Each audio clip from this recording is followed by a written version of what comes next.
Excuse me, എനിക്കൊരു എളിയ ആഗ്രഹമുണ്ട്. ബോംബെയുടെ ആ സുനെ ഒന്ന് കാണിച്ചു തരാമോ? ആശാന് കാര്യം പറയുമ്പോ കോമഡി ക്ലാപ്പിക്കരുത്. ഞാൻ ജീവിതത്തിൽ ഇന്നേ വരെ ഒരു ത്വാക്ക് കൈകൊണ്ട് തൊട്ടിട്ടില്ല. നീ തോക്ക് കൈകൊണ്ട് തൊട്ടിട്ടില്ല. ഞാൻ പണ്ട് കണ്ണൂർ സെൻട്രൽ ജയിലിൽ തോരനുണ്ടാക്കി തിന്ന്. ഇനി കണ്ണൂരിന്റെ കാര്യം പറഞ്ഞാലാ മച്ചു ആ തോക്കെന്ന് കാണിച്ചു കൊടുത്തേ.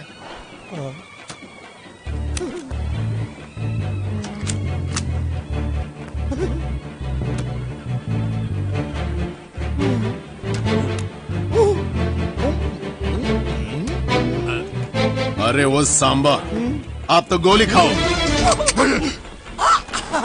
കള്ളത്വാക്കായിരുന്നല്ലേ? കള്ളത്തോക്കായിരുന്ന എടാ ബോംബെ ആക്ടിങ് ആയിരുന്നല്ലേ? ബോംബെക്കാരനല്ലടാ, ആറ്റം ബോംബ്, ആറ്റം ബോംബ്. ഇനി കൊച്ചിയിൽ നമ്മളൊരു കലക്കും. കൊച്ചി മാത്രമല്ല, മരട്, മാമംഗലം, പട്ടാഞ്ചേരി, പനങ്ങാട്, പനമ്പുകാട്, മുൻകുമാടം, വല്ലാറുവാ വയറ്റിലെ വൈപ്പിങ് കയറാം. കണ്ണമാലി കടമക്കുടി കുമ്പളങ്ങി തേവര തമ്മനം തോപ്പും പടി. ഇനി നമ്മളിവിടെ കിടന്നൊരു ചെതറും എറണാകുളം നമ്മള് കുളമാക്കി എടുക്കും. ലൂക്ക 19:46 കർത്താവ് പറയുന്നു, എന്റെ ആലയം പ്രാർത്ഥനാലയം എന്ന് എഴുതപ്പെട്ടിരിക്കുന്നു. അത് പരിശുദ്ധ സ്ഥലമാകുന്നു. അതുപോലെ തന്നെയാണ് ദൈവം കുടികൊള്ളുന്നു. എന്നാ ചോദിച്ചത്? കർത്താവേ, ഇവൻ അച്ഛനായോ?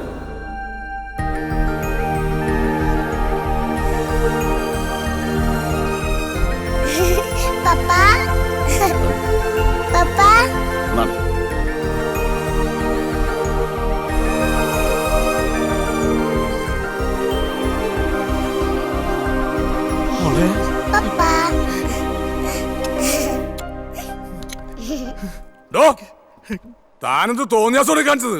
അതും ഈ തിരുവസ്ത്രമുണ്ട്. എന്റെ പൊന്നച്ചോ, ചാടിയതോ ഒളിച്ചോടിയതോ ഒന്നും അല്ല. ദാണ്ട് ഇയാളെ എവിടം വരെ ഒന്ന് കൊണ്ടുവരാൻ പോയതാ. അതിന് ഇയാളാരാ? ഈ കൊച്ചിന്റെ അപ്പനാച്ചോ, മുടിഞ്ഞ കുടിയാ. ഇവിടെ പറയുന്നത് ഇയാളെ ഇവിടെ കൊണ്ടുവന്ന അച്ഛനെ എങ്ങനെയും നന്നാക്കി എടുക്കുന്ന ഓരോ ധാരണകളെ. എന്നെ നന്നാക്കിയില്ലേലും കുഴപ്പമില്ല അച്ചോ, ഇയാളെ എങ്ങനെയെങ്കിലും ഒന്ന് നന്നാക്കി എടുക്കും. നമുക്ക് പിന്നെ കുഞ്ഞുകുട്ടി പരാതികളൊന്നും ഇല്ലാത്തതുകൊണ്ട് ഒട്ടും നന്നായില്ലേലും സാരമില്ല. ഈ കൊച്ചിന്റെയും ഇയാളുടെ തള്ളയുടെയും സങ്കടം കണ്ടിട്ട് സഹിക്കാൻ മേലാത്തോണ്ടാച്ചു. എങ്ങനെയല്ലോ ഇയാളെ ഇവിടെ എടുക്കണ അച്ചു? ശരിയാ ഫാദർ, എനിക്ക് വേണ്ടി ഞങ്ങള് പോയത്. എന്നാ ശരി, ഞങ്ങള് പോട്ടെ മോനെ. എന്നാ ശരി. അതെ, വളരെ ഇമ്പോർട്ടന്റ് ആയ ഒരു കാര്യം ചോദിക്കാൻ വന്ന. ചോദിച്ചാട്ടെ. താൻ വിവാഹിതനല്ല അല്ലേ? അല്ല. വിവാഹപ്രായമൊക്കെ കഴിഞ്ഞ സ്ഥിതിക്ക് തനിക്ക് ഇനിയുള്ള കാലം സന്യാസ ജീവിതത്തെ കുറിച്ച് ചിന്തിച്ചൂടെ? താൻ ലോകിട്ട് വന്നപ്പോ നല്ല കിടു ലുക്കായിരുന്നല്ലോ അച്ചോ. ഒരു സന്യാസിക്ക് വേണമെങ്കിൽ തെമ്മാടിയാകാം, പക്ഷെ ഒരു തെമ്മാടിക്ക് ഒരിക്കലും സന്യാസിയാകാൻ പറ്റില്ല അച്ചോ, പറ്റില്ല. എന്റെ സുരേഷ് ഗോപി, ഞാൻ ജസ്റ്റ് റിമെമ്പർ ദാറ്റ് ചെയ്തില്ല. എന്റെ കുഴപ്പം സഹാക്കളെ, വിദേശ ബീജ കുത്തകകളെ ഒറ്റപ്പെടുത്തുക, നാടുകൊണ്ട് നാടുണ്ടാക്കുക എന്നീ മുദ്രാവാക്യങ്ങളുമായിട്ട് തൊഴിൽ രഹിതരായ വിത്തുകാളകളുടെ അവകാശങ്ങൾ സംരക്ഷിച്ചു കിട്ടുന്നതിന് വേണ്ടിയിട്ട് സ്ഥലം MLA-യുടെ വീട്ടുപടിക്കല് കുട്ടന്റെ നേതൃത്വത്തില് ഒച്ചിറ വേലു നയിക്കുന്ന മൊബൈൽ നിരാഹാര സമരത്തിന്റെ മഹത്തായ 2ാം ദിവസമാണ്. പണ്ട് മഹാകവി പാടി വിദ്യായന്തിനു മർത്യനു വിത്തുകാലകൈവശമാവുകിൽ പരമ്പര ഗതാഗത പ്രത്യുത്പാദന രംഗത്തിനെ അട്ടിമറിക്കാൻ പ്രത്യുത്പാദന രംഗത്ത് യാതൊരു പാരമ്പര്യവുമില്ലാത്ത ഒരു പീറ ചെറുക്കന് ഡോക്ടർ പട്ടം കൊടുത്ത് ഇങ്ങോട്ടേക്ക് അയച്ച വ്യവസ്ഥിതിയെ, ആ യാഥാസ്ഥിതിക വ്യവസ്ഥിതിയെ ഞാൻ ചോദ്യം ചെയ്യുകയാണ്. പ്രിയമുള്ളവരെ, ഇന്ന് മൃഗങ്ങളുടെ ബീജം മാത്രമാണ് വിദേശത്ത് നിന്ന് ഇറക്കുമതി ചെയ്യുന്നത്. എന്നാൽ നാളെ മനുഷ്യ ബീജവും ഇറക്കുമതി ചെയ്താൽ, അല്ലെ പുരുഷന്മാരെ, നിങ്ങളുടെ അവസ്ഥ ഈ വിത്തുവാളയേക്കാൾ ഭയാനകമായിരിക്കും. ഓർക്കുക വല്ലപ്പോഴും. അവന്റെ ഒടുക്കത്തെ ഒരു മൊബൈൽ സമരം. വേറെ ഒരു സ്ഥലവും കണ്ടില്ല ഇവന്. അച്ചമ്മയെ സ്വാധീനിച്ച് എന്റെ മൊബൈൽ സമരം തകർക്കാനുള്ള പദ്ധതിയുമായിട്ടാണ് ആ കൊച്ചുവണ്ടി ഇങ്ങോട്ട് വന്നിരിക്കുന്നത്. ഭൂമിയെ കാണാനുള്ള എല്ലാ പ്ലാനിങ്ങും പൊളിയും. ഏതായാലും വെച്ച കാലം മുമ്പോട്ട് തന്നെ. അവന് മുമ്പ് ഞാൻ കാര്യം സാധിക്കും. ഇവനെന്തിനാ ഓടണേ?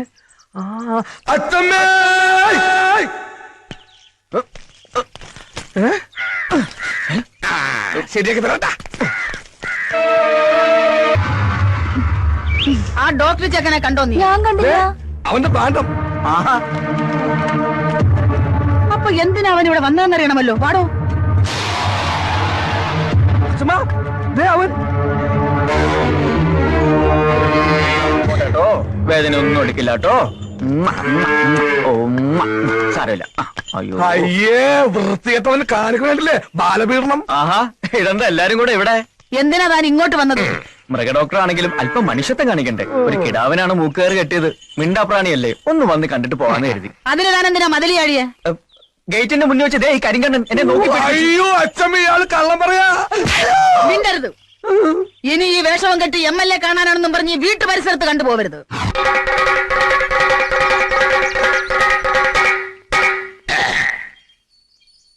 നാടൻ ബീജം തിളങ്ങുന്നു. Local semen shining. പാവപ്പെട്ടവന്റെ വോട്ട് വാങ്ങി വിജയിച്ച ഒരു സാധാരണ മൃഗത്തിന്റെ അടിസ്ഥാന പ്രശ്നങ്ങൾ പരിഹരിക്കാൻ കഴിയാത്ത ഇവിടുത്തെ MLAക്ക് എങ്ങനെ മനുഷ്യരുടെ ക്ഷേമങ്ങൾ നിലനിർത്താൻ സാധിക്കും? സുഹൃത്തുക്കളെ, എനിക്കറിയുമോ എന്ന് നിങ്ങൾക്കറിയില്ല. അങ്ങ് വടക്ക് UP-യിലും ഗുജറാത്തിലുമെല്ലാം ഗോകുൽ ദൈവങ്ങളാണ് ദൈവങ്ങൾ. അതുകൊണ്ട് ഇനി ഇവിടുത്തെ മൃഗങ്ങളുടെ കണ്ണീര് പോവാനും സ്വാന്തരിപ്പിക്കുവാനും അവരുടെ നീറുന്ന സ്വകാര്യ പ്രശ്നങ്ങൾ പരിഹരിക്കുവാനും ഇവിടുത്തെ ഒരേ ഒരു ശക്തിക്ക് കഴിയൂ. ഇത് ഭരതേട്ടന്റെ വകയാ. ഞാനിപ്പോ നിങ്ങളാളാ. അത് തന്നെയാ തന്നത്. കഴിഞ്ഞ ദിവസം വരെ നീ മറ്റവരുടെ പഠിക്കലായിരുന്നു. അവിടുന്ന് ചവിട്ടി പുറത്താക്കിയപ്പോ ഇപ്പൊ ഇവിടെ ഓന്തിനെ പോലെ നിറം മാറുന്ന നിന്നെ എങ്ങനെ വിശ്വസിക്കാനാടാ തെണ്ടി? അടിയടാ അവനെ. സുഹൃത്തുക്കളെ, വിദേശ ബീജത്തെ ഒറ്റപ്പെടുത്താൻ ഒരു കൈ സഹായിക്കുക, നാടിൽ കൊണ്ട് നാട് നന്നാക്കാൻ ഒരു കൈ സഹായിക്കുക എന്നീ മുദ്രാവാക്യങ്ങളുമായിട്ട് ഒച്ചിറ വേലി കഴിക്കുന്ന മൊബൈൽ നിരാഹാര സമരം പുതിയ വഴിത്തിരിവിലേക്ക്.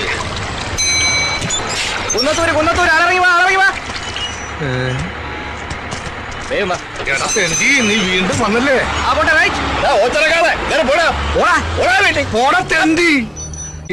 മൃഗവൈദ്യ, ഇപ്പൊ ഞാൻ പിടിച്ചിരിക്കുന്നത് ഞങ്ങൾ കേന്ദ്രത്തില. ഒന്നുകിൽ നിനക്കൊരു ട്രാൻസ്ഫർ, അല്ലെങ്കിൽ നിന്റെ വീട്ടുകാർക്ക് ഒരു ബോംബ് പൊട്ടിയ ഡെഡ് ബോഡി. ഏത് വേണമെന്ന് നിനക്ക് ഇപ്പൊ തീരുമാനിക്കാം.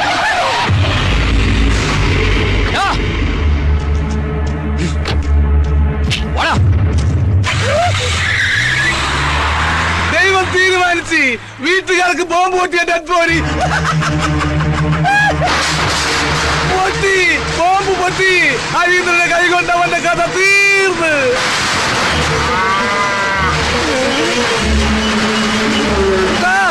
കുട്ടാ, ഓടല്ലേ.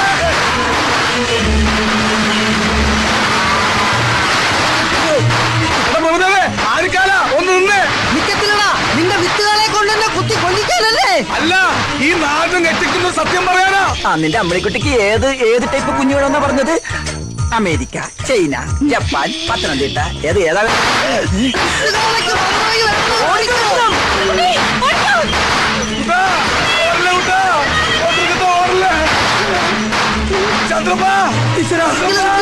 എന്നെ കൂടെ കൊണ്ടുപോ. നീ ഓടി വന്ന്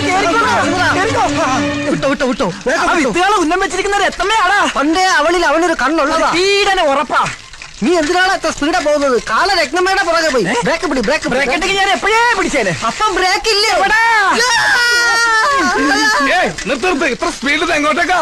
ആ കരിങ്കണ്ണ വേലുവിന്റെ കാല ഇട്ട് ഓടിക്കുവാ. ആണോ? മാറി ബ്രേക്ക് ഇല്ല. വണ്ടി സ്റ്റാൻഡിൽ വെച്ച് സൈക്കിളോട്ട് പഠിക്കാനാ. അയ്യേ, സ്റ്റാൻഡിൽ ഇറക്കിയില്ലേ?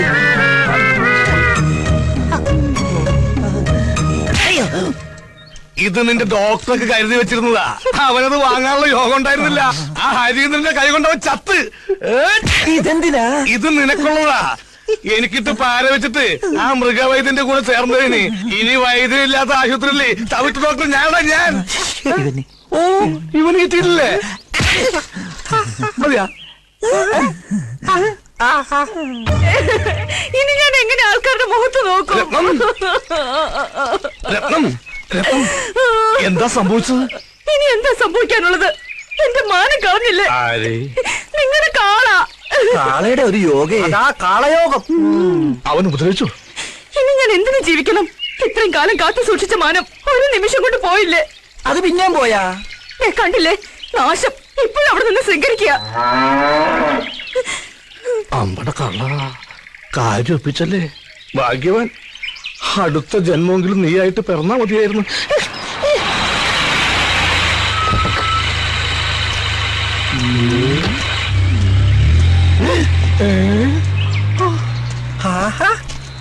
നീ ചത്തില്ല അല്ലേ? സാറ് ചാവാത്ത സ്ഥിതിക്ക് നമ്മൾ അതും കൊണ്ട് നടക്കണോ? അവൻ കൊടുത്തേക്ക്. എന്ത് നേരത്തെ നീ എനിക്ക് തന്നില്ലേ? അതാ എന്തത് ഇവന് കൊടുത്തതാ. ഇവ പണ്ടേ ഇങ്ങനെ വാങ്ങിച്ചാ തിരിച്ചു കൊടുക്കത്തില്ല. വൃത്തികെട്ടവൻ. എന്താ ഇത്? ഞാനിപ്പൊ തിരിച്ചു കൊടുത്തു തുടങ്ങി. അവൻ ഇത്ര പെട്ടതും നന്നായ.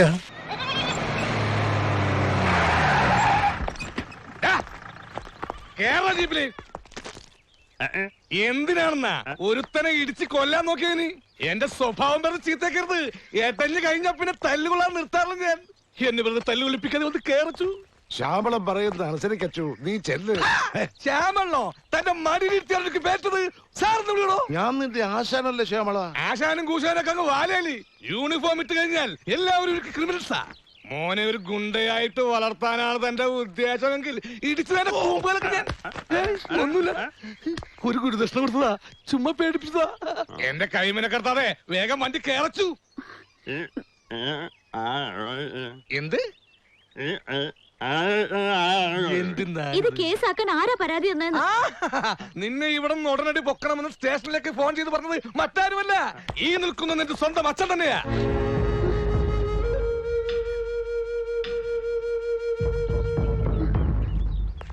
ശരിയാടാ, ഞാൻ തന്നെയാ വിളിച്ചു പറഞ്ഞത്. മറ്റൊന്നും കൊണ്ടല്ല, ഇതറിഞ്ഞ് അപ്പോ എങ്ങാനും വന്നാൽ അത് കണ്ടു നിൽക്കാനുള്ള കരുത്ത് എനിക്കില്ല. ഈ കേസിൽപ്പെട്ട നീ സ്റ്റേഷനിലാണെന്ന് അറിഞ്ഞാൽ അവൻ അങ്ങ് തണുത്തോളും. നിനക്കിപ്പോ ഏറ്റവും സുരക്ഷിതമായിട്ടുള്ള സ്ഥലം ശ്യാമണന്റെ സ്റ്റേഷൻ തന്നെയാ. ഒരു അഡ്ജസ്റ്റ്മെന്റ് അച്ഛൻ ഒന്ന് സഹകരിക്കണം. കൈക്കൂലി വാങ്ങിച്ചിട്ട് പറയല്ല. അടുത്ത ബാലയിൽ ശ്രീകൃഷ്ണനാക്കാമെന്ന് ആശാന്റെ ഓഫർ ഉള്ളതുകൊണ്ട് പറയാ. ചെല്ലു ചെന്ന് നമ്മുടെ ചൈതന്യ രഥത്തിൽ കയറൂ. കാരാഗൃഹത്തിന്റെ വാതിൽ നിനക്കായി നാം തുറന്നു തരാം. വരൂ, വലതുകാൽ വെച്ച് വരൂ. ആ, ഇത്രയും നാളിതൊരു ഭാർഗവി നിലയമായിരുന്നു. ഇപ്പോഴാ ഒരു ആളും അനക്കൊക്കെ ആയത്. അച്ചു, ഞാനൊരു ആഗ്രഹം പറഞ്ഞ് സാധിച്ചു തരുമോ? ഞാനൊരു ത്രാണിയില്ലാത്ത വെറും ഒരു പുളുന്താൻ എസ്ഐയാണെന്ന് ഇവിടുത്തെ പോലീസുകാർക്ക് മൊത്തത്തിലൊരു അഭിപ്രായമുണ്ട്. കാര്യമത് സത്യമാണെങ്കിലും എനിക്ക് അംഗീകരിച്ചു കൊടുക്കാൻ പറ്റുമോ? നിന്നെ പതുക്കെ 2-3 ഇടിയിടിച്ച് എനിക്ക് അവന്മാരുടെ മുമ്പിൽ ഒന്ന് ഷൈൻ ചെയ്യണം. പതുക്കെ ഊറും പഠിക്കണ പോലെ. നിനക്ക് കൊടുക്കുന്ന ആരോഗ്യല്ലേ, നീ ഒന്ന് എയർ പിടിച്ച് അഡ്ജസ്റ്റ് ചെയ്താൽ മതി പ്ലീസ്. വിരിഞ്ഞല്ല, ഒരു ബോഡി ഒത്തു കിട്ടി. നീയൊക്കെ റൗഡി സംഘാനിക്കും അല്ലേടാ റാസ്കളെ?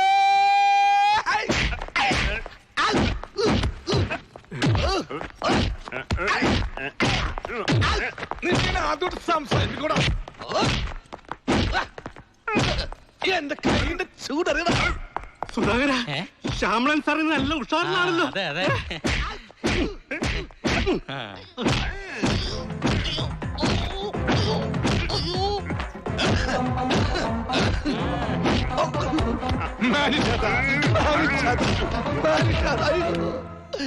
എന്റെ പിള്ളേർക്ക് അച്ഛനില്ലാണ്ടാക്കരുത് പ്ലീസ്.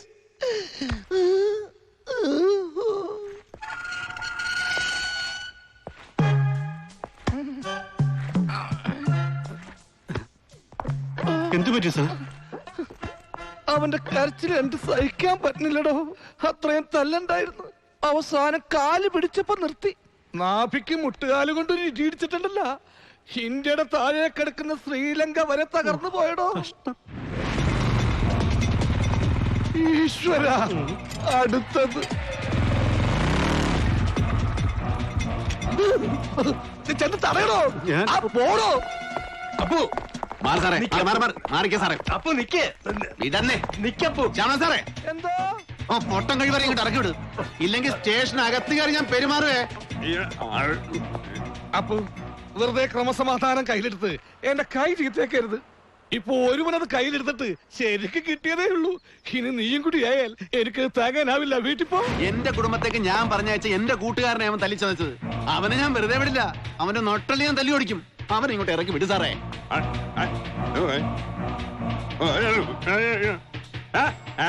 വെറുതെ അല്ല നാറി പൊട്ടനായി പോയത്. അവന് സംസാരിക്കാൻ കൂടി കഴിവുണ്ടായിരുന്നു അവൻ ഈ ഭൂലോകം മുടിച്ചേനെ. എടാ അമ്പലം വിഴുങ്ങി ഇറങ്ങി വേടാ. എടാ അമ്പലത്തിലെ കാശെടുത്തല്ലടാ നീ നാട്ടുകാർക്ക് പലിശക്ക് കൊടുക്കുന്നത്. നിന്റെ കൊള്ളപ്പലിശ നാട്ടുകാരെ പ്രാക്കം കൊണ്ടല്ലടാ നിനക്ക് കുട്ടികൾ ഉണ്ടാകാതെ പോയത്. നീ ജയിച്ചു എന്ന് വിചാരിക്കണ്ടടാ. നിനക്ക് ഇതിന് പോലെ നല്ല അസ്ഥന് പണി ഞാൻ തന്നിരിക്കും. അല്ലെങ്കിൽ എന്റെ പേര് അപ്പോന്നല്ലടാ. തൽക്കാലം നീ പോപ്പു, അവനുള്ള പണി ഞാൻ കൊടുത്തോളാം. താൻ ഒരുപാട് പുളുത്തു. നിങ്ങളൊക്കെ ഒരു കമ്പനിയാന്ന് എനിക്ക് അറിയാടൂ. താൻ എത്ര കാലം അവനെ അകത്ത് വെക്കുമെന്ന് എനിക്ക് അറിയണമല്ലോ. അവൻ ഇറങ്ങി കണക്ക് തീർത്തിട്ടേ ഞാൻ ഈ നാട്ടിൽ നിന്ന് പോവുള്ളൂ. താൻ അവനോട് എന്ന് പറഞ്ഞേക്ക്. അവൻ വരുന്നൊന്നും കാത്ത ഞാൻ വീടിന്റെ ഉമ്മർ തിരിപ്പുണ്ടെന്ന്.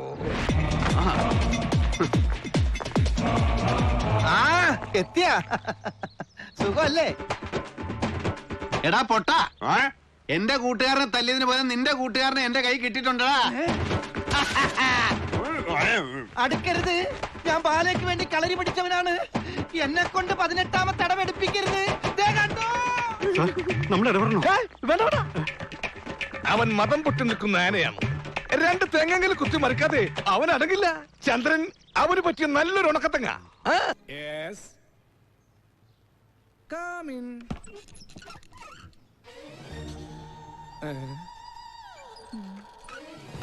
ആരാ എന്താ?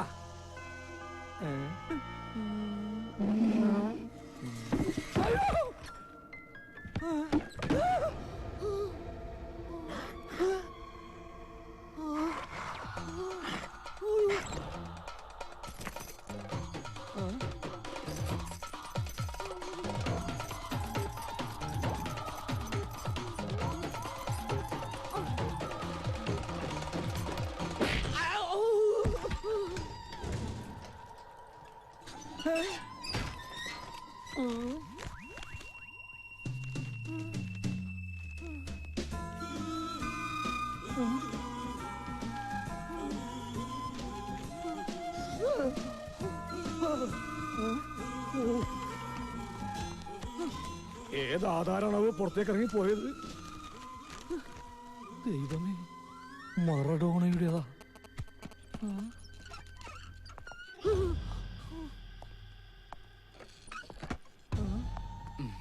നമസ്കാരം. നമസ്കാരം നമസ്കാരം. ഇരിക്കി. ഇതെന്റെ അമ്മാവനാ, ജോൺ. Angel John. കാശ്മീരിലായിരുന്നു. കഴിഞ്ഞ കാർഗിൽ വാറിൽ ഇന്ത്യയെ നയിച്ചത് അങ്കിളായിരുന്നു.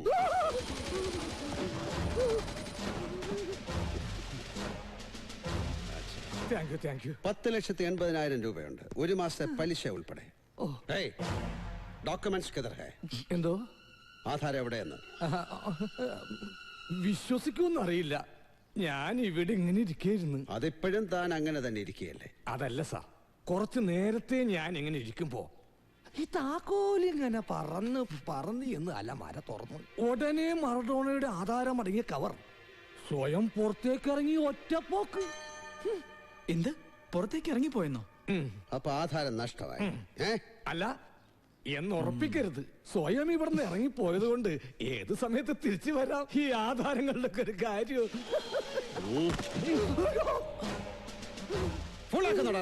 ഞാൻ സത്യം പറഞ്ഞത്. എന്നെ ഒന്നും ചെയ്യരുത്. ഞാൻ പാവോ. പലിശക്കാരൻ പിശാചിന്റെ കൂട്ടുകാരനാണെന്ന് അറിയില്ലേ നിനക്ക്? അറിയില്ല? അറിയില്ലായിരുന്നു, ഇപ്പൊ മനസ്സിലായി. അപ്പൊ കാര്യങ്ങൾ എങ്ങനെ? ഇനി ഇവന്റെ ഈ പൈസ വേണോ തനിക്ക്? കിട്ടിയാൽ ഉപകാരമായിരുന്നു. അയ്യോ വേണ്ട, ഒന്നും വേണ്ട. എനിക്ക് എന്റെ ജീവൻ മാത്രം മതി. ഓക്കെ, വാ പോകാം. ജയ് ഹിന്ദ്.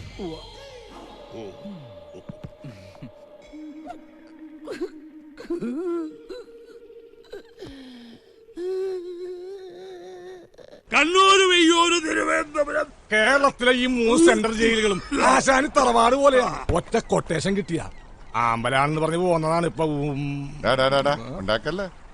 ഓട്ടോ ഓടിക്കുന്ന കാശ് ഡെയിലി പൈൻ്റ് അടിക്കാൻ തികയണില്ല. ഇത് ലാസ്റ്റിലെ മക്കളുടെ വായിൽ മണ്ണ് കയറുന്ന സ്കീമാണ്. നിങ്ങൾ അവനെ കറക്റ്റായിട്ട് സ്റ്റാൻഡിൽ പിടിച്ച ഡെയിലി വൈറ്റിൽ പൊറോട്ടയും ബീഫും തന്ന സ്കീമാണ്. അവസാനം ലാബ് അവന് റിസ്ക് മുഴുക്കണം. നമുക്കെന്ന പ്ലാനാണ് ആ പന്നിയുടെ മനസ്സിലെങ്കിൽ അതങ്ങ് പരപ്പനങ്ങാടി പള്ളിയിൽ പോയി പറഞ്ഞാൽ മതി. എന്റെ ചായ എന്നാ ഒരു തോപ്പും പടി പാലൂട്ടായി ഇവിടുന്ന് അങ്ങാട്ടും അവിടെ നിന്ന് ഇങ്ങോട്ടും പോവാം. അവനൊരു ഉപകാരം, നമുക്കൊരു പലഹാരം.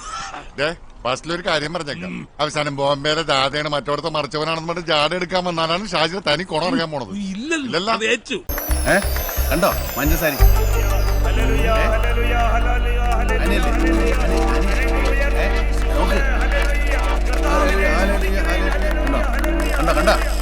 ഞാനങ്ങ് കണ്ടില്ല. ഞാൻ കണ്ടു. നാണാവല്ലോ പ്രായത്തിലൊക്കെ ഇല്ലേ? വല്ലപ്പോഴും സ്തുതിയായിരിക്കട്ടെ. എന്താ അവിടെ പരിപാടി? അവിടെ എല്ലാവരും തൊണ്ടകീറി ദൈവസ്തുതി പ്രഘോഷിക്കുമ്പോ നിങ്ങൾ സ്ത്രീകളുടെ വായിലോക്കി ഹല്ലേലൂയ പറയുന്നോ? അച്ചോ ഞങ്ങള് ആ ആന്തരിക നിർവൃതിയിൽ അങ്ങനെ നിന്നുപോയതാ. അതേച്ചോ, അല്ലാതെ അച്ഛൻ കരുന്ന പോലെ ഞങ്ങള് ആനയെ നോക്കിയൊന്നും അല്ല. ആനയോ? അതേച്ചോ, ആനി. പണ്ട് കുട്ടിക്കാലത്ത് ഏതോ ഒരു പള്ളിപ്പെരുന്നാളിലെ തിക്കിലും തിരക്കിലും പെട്ട് ഇവര് നഷ്ടപ്പെട്ടു പോയി ഇവന്റെ കുഞ്ഞനുജത്തി.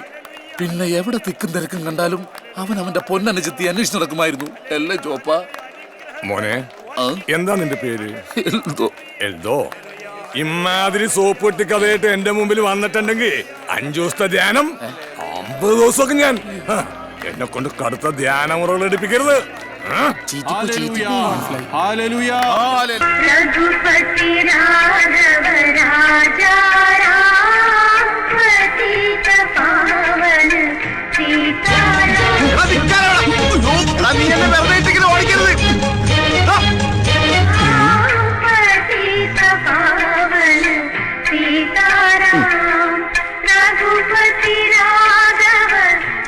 ഹേ റാം, ഹേ റാം, ഹേ റാം.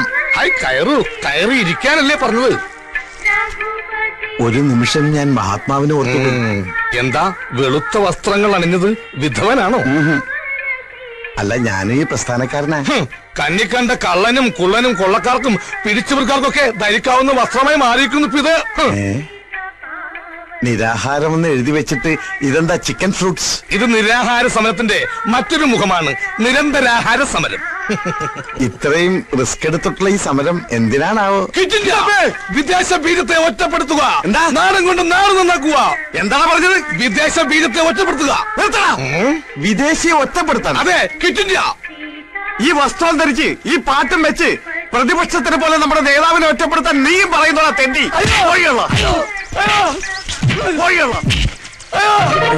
അയ്യോ, ഞാൻ അത്രയും ഓർത്തില്ല. നീ മിണ്ടരുത്. ഇനി മേലിൽ ഈ വസ്തുവായിട്ട് എന്റെ മുമ്പിൽ വന്നാൽ നിന്നെ ഞാൻ ബോംബിട്ടു. അഴിക്കടാ, മുണ്ടഴിക്കടാ. എന്തേത്? ഇതാണ് നമ്മുടെ ആചാരം. കള്ള തിരുമാലി കുട്ടിത്തോക്ക്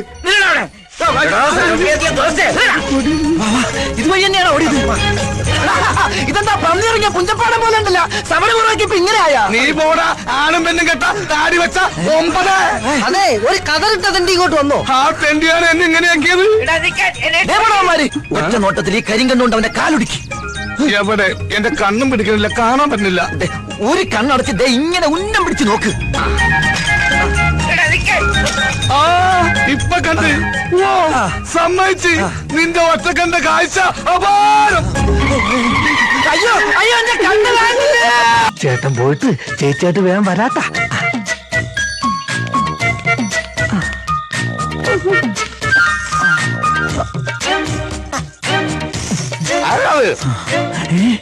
വേലുമല്ലേ? ബാൽക്കണിയിൽ ആളുണ്ട്.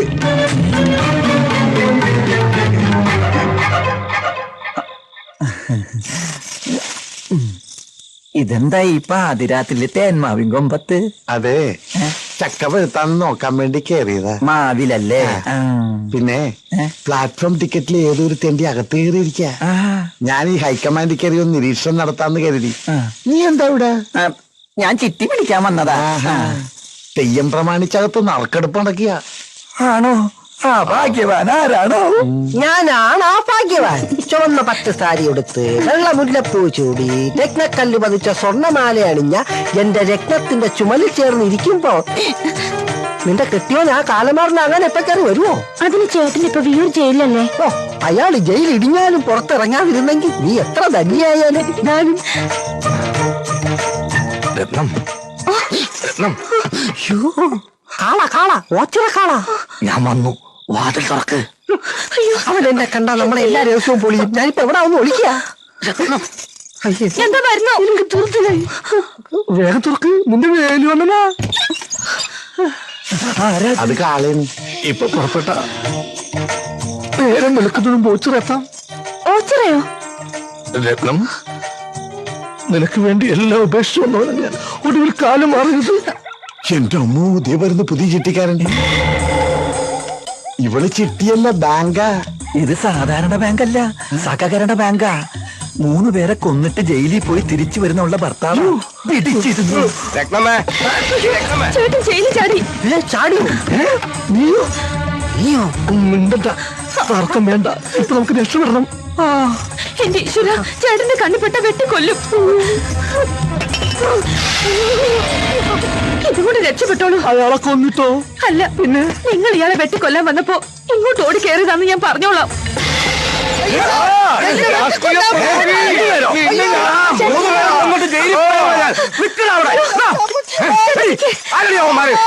ആ മെലിഞ്ഞ പാവത്തിനെ കൊല്ലാൻ വന്നപ്പോ ഇങ്ങോട്ട് ഓടി കയറിയതാ. ഇനി മുകളിലുള്ളവൻ കാക്കണം.